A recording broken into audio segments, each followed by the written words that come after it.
This week in wrestling history, as we celebrate 700 episodes of The Sound Off, we go all the way back 31 years ago this week on April 13th, 1990. It was the one and only time that WWE, New Japan, and All Japan Pro Wrestling ever worked together to produce the Wrestling Summit from the Tokyo Dome before a crowd of nearly 54,000 fans. Jushin Liger wrestled on the show, which is where that photo comes from of Vince McMahon sending Liger out to the ring for his match, like he's unleashing him. Kenta Kobashi tagged with Masa Fuchi against Tito Santana and Jimmy Snuka. Bret Hart and Tiger Mask 2 wrestled to a 20-minute draw. Tiger Mask 2 was a young Mitsuharu Misawa. And you would think, my God, a Bret Hart-Misawa match. That sounds amazing. Except it really wasn't. It actually kind of sucked. I believe Misawa had just come off a layoff with a knee injury, but they just didn't seem to gel well at all. A very disappointing match that, had it happened 5 years later, I suspect might have turned out quite a bit differently. Genichiro Tenryu beat Macho Man Randy Savage. Ultimate Warrior beat Ted DiBiase to retain the WWF title. Andre the Giant tagged with Giant Baba to beat Demolition. And in the main event, Hulk Hogan, who worked very differently in Japan than he did in the United States, beat Stan Hansen with his Axe Bomber finish. It was originally booked as Hogan one-on-one with Terry Gordy, but Gordy backed out of the match and Hansen stepped in. I don't know if Gordy got cold feet on doing the job to Hogan or what, but I don't believe such a match ever ended up happening between Hogan and Gordy. New Japan and All Japan, they didn't play nice for much longer after this, and it was a good decade before they worked together again. 27 years ago this week, on April 13th, 1994, after more than 2 weeks of deliberations, former WWE announcer and then WCW announcer Jesse the Body Ventura won a judgment in the amount of $810,000 against Titan Sports by a jury in St. Paul, Minnesota. He had been asking for more than $2 million. Ventura had alleged in his suit, which was filed back in 1991, that he was never compensated for his commentary that was featured on about 90 Coliseum home videotapes that WWE produced. And in discovery, it had come out that the company had been paying royalties to Hulk Hogan, Andre the Giant, Mr. T, Cyndi Lauper, and others for such tapes. Part of the judgment also included more than $8,000 for a calendar, poster of him, and a computer game with his likeness on it, neither of which he had received payment for. WWE filed an appeal the following year, but the verdict was upheld, at which point the company began muting his commentary on future videos and DVDs so they wouldn't have to pay him. Eventually, they stopped doing that, but it was a landmark case in many ways because it paved the way for WWE to more clearly define who gets paid royalties and for what, whenever their likeness is used.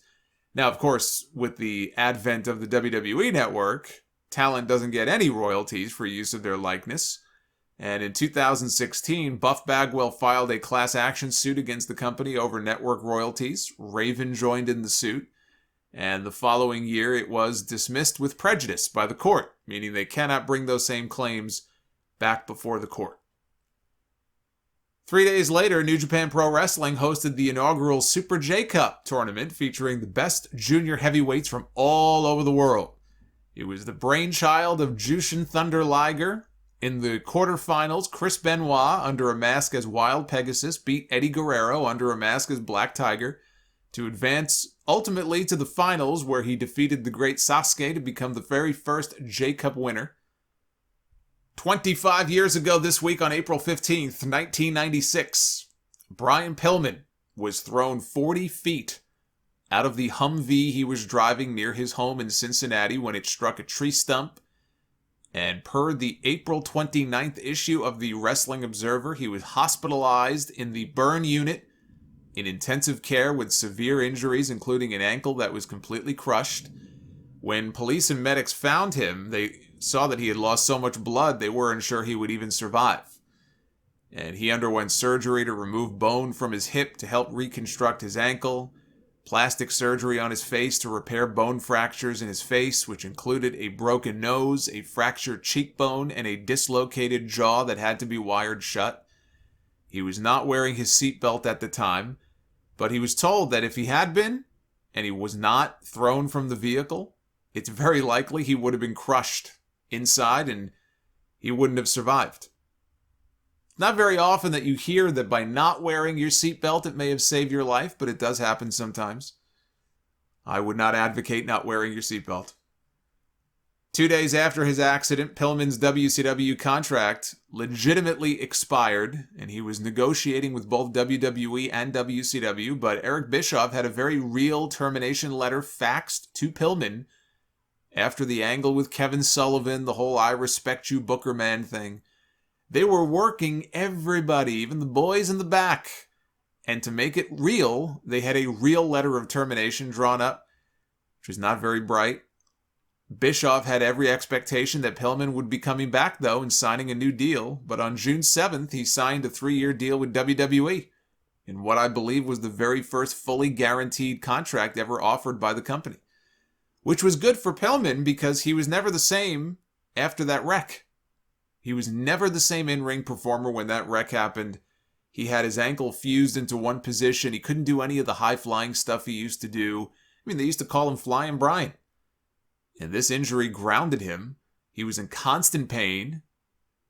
Had he re-signed with WCW, what Eric Bischoff wanted was, he wanted certain provisions in the contract that would basically protect the company. So I think, if I remember the story correctly, every 90 days, the company would have the power to release him for whatever reason, and it's very possible that once they realized he wasn't the same performer, they may have ended up getting rid of him. You know, for the amount of money they would have been paying him, it's very possible that Brian Pillman would have at some point been released from his WCW contract once they realized that he wasn't the same performer he was before. That was actually the deal breaker that led to him signing with Vince McMahon, were those extra provisions inserted into the proposed contract by Eric Bischoff. The WWF deal, that was the safer way for him to go. 24 years ago this week, on April 13th, 1997, ECW held one of the most important events in the history of the promotion. Its first ever pay-per-view, barely legal, from the ECW Arena in Philadelphia, highlighted by Terry Funk, a few months shy of his 53rd birthday, winning a three-way dance over the Sandman and Stevie Richards to earn an immediate title match against Raven, which he won to become ECW World Champion. Paul Heyman's vision for this first pay-per-view was focused around Terry Funk going for a major heavyweight title one last time, 20 years after losing the NWA title to Harley Race. That was the idea. But the show almost didn't happen. Viewers' Choice, one of the biggest pay-per-view providers, decided against airing the show months earlier. They took issue with the extreme nature of their content. Michael Klein, the vice president of programming for Viewers' Choice, told the Pro Wrestling Torch, "In looking at the demo tape they sent us, there was a scene of a kid receiving gifts from his father and the boyfriend snatching them away from him. This young boy was also shown in the wrestling ring about to be hit with a weapon by a grown man. We are not into censoring, but there is a guideline for what we will put on our channels. Portrayals of kids about to be beaten are not the kind of images we want to be in partnership with." So we passed on the show. Wade Keller of The Torch reached out to Request TV. He reached out to the president of Request TV, Hugh Pinero, to ask about their status, and Pinero said there were still some issues to work out.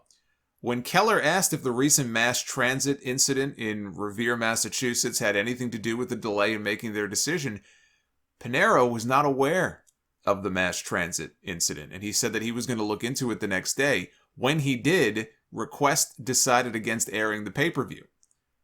So Keller unknowingly tipped them off about the incident, which ECW had not informed them about, and that got Request to basically put the kibosh on airing the show. So once they heard that from Keller, Request went to Heyman and they inquired about this incident, and ECW had to come clean and tell them exactly what happened. Now, Request did eventually agree to air the show, but under certain conditions. For one, the start time would have to be pushed back to 9 p.m. They would receive a script of the show in advance that they could review, and there would be no excessive bleeding.